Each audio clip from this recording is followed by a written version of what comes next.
Okay, with your left hand on your side. And then, pero gawin ko muna, tapos sa kanina gagawin ha.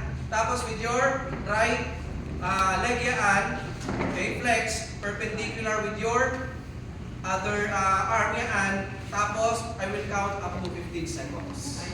Dapat hindi kayo ma-out of balance. Oh my God. 15 seconds. Okay, so, ready? 1, 2, 3, go! Okay, taas, diretso, perpendicular, walang mababa. Okay, 5, 6, 7, 8, 9, 10, 11, 12, 13, 14, 15. Okay. Ma'am Jocelyn. May mga nakasabay! Yes! May mga hindi!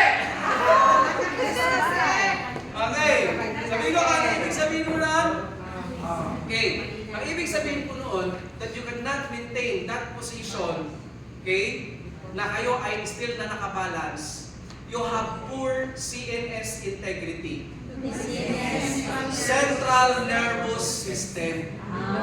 Hindi na po maganda ang inyong parang sa brain chemistry. No.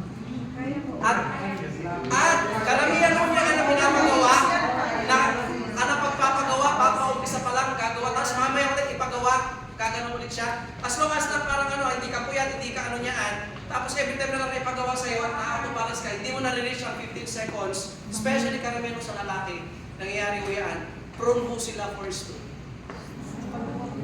Prone. Kasi nagkakaroon na rin muna ng poor circulation ng oxygen sa utak. That controls our balance is the cerebrum.